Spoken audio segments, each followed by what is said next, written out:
स्नेहा आणि समीरचं नुकतंच लग्न झालं होतं. दोघंही सुखी संसाराची स्वप्न बघत होते. समीर एक यशस्वी बिझनेसमन होता, तर स्नेहा हुशार आणि स्वभावाने साधी मुलगी होती. तिला कायमच प्रेम, विश्वास आणि नात्याची किंमत कळत होती. सुरुवातीचे काही महिने दोघांचे आयुष्य अगदी स्वप्नासारखे होते. समीर तिच्यावर मनापासून प्रेम करायचा, तिच्या प्रत्येक हसण्यात आपलं सुख शोधायचा. पण हे सुख फार काळ टिकणार नव्हतं.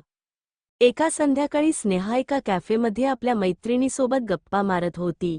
तिथून बाहेर येताना तिला वाटलं की कुणीतरी तिला पाहतंय. तिने मागे वळून पाहिलं आणि तिच्या हृदयाचा ठोका चुकला. तो समोर उभा होता, आदित्य, तिचा भूतकाळ. आदित्य आणि स्नेहाचं कॉलेजमध्ये प्रेम होतं. ती त्याच्या प्रेमात पूर्णपणे वेडी झाली होती, पण तो तिचा केवळ वापर करत होता. त्यांनी एकत्र अनेक क्षण घालवले होते, शरीरसंबंधही आले होते, पण नंतर त्याने तिला अचानक सोडून दिलं आणि तिचं मन पूर्णपणे तुटलं.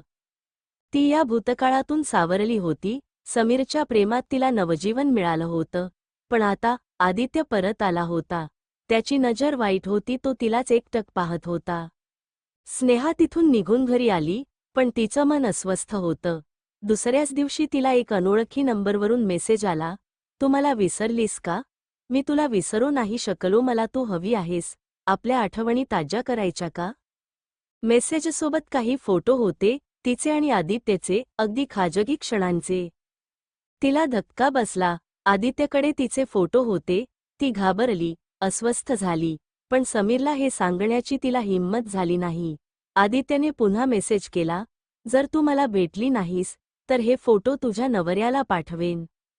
स्नेहा पुरती हादरली. तिला वाटलं की आदित्य नुसताच धमक्या देतोय, पण तो गंभीर होता. पण आदित्यने तिचा नावऱ्या मैत्री केली आणि सारखी धमकी दिली. शेवटी तिला त्याला भेटावं लागलं. आदित्यने तिला एका हॉटेलमध्ये बोलावलं.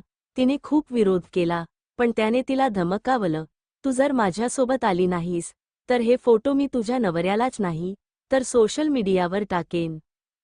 ती असहाय झाली. तिने यापासून वाचण्याचा प्रयत्न केला, पण शेवटी ती अडकलीच. आदित्यने तिच्यावर जबरदस्ती केली. तो एक दरवेळेस तिला ब्लॅकमेल करत राहिला आणि तिचं शरीर मिळवत राहिला. स्नेहा आतून मरत होती, पण तिला काहीच सुचत नव्हतं. एके दिवशी समीरला स्नेहाच्या वागण्यात बदल जाणवला. ती सतत चिंतेत असायची, घाबरलेली असायची. त्याने तिच्या फोनवर येणाऱ्या अनोळखी मेसेजेसबद्दल विचारलं, पण ती काहीच बोलली नाही. शेवटी एका रात्री तिने ठरवलं, तिला हे थांबवायचं होतं. तिने आदित्यच्या विरोधात पुरावे गोळा केले, त्याचे मेसेजेस, कॉल रेकॉर्डिंग, हॉटेलचे सीसीटीव्ही फुटेज, सगळं. ती समीरसमोर उभी राहिली आणि रडत रडत तिने सगळं सांगितलं. समीरला धक्का बसला, पण त्याने तिला समजून घेतलं. तू दोषी नाहीस, स्नेहा. तो नराधम आहे, असं म्हणत त्याने पोलिसांकडे तक्रार दाखल केली. आदित्यला अटक झाली.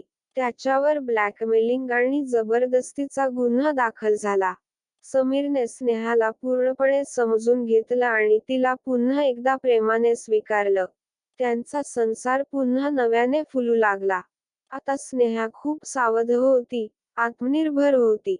ती आता कधीच कोणाच्या भीतीने झुकणार नव्हती. प्रेम विश्वासावर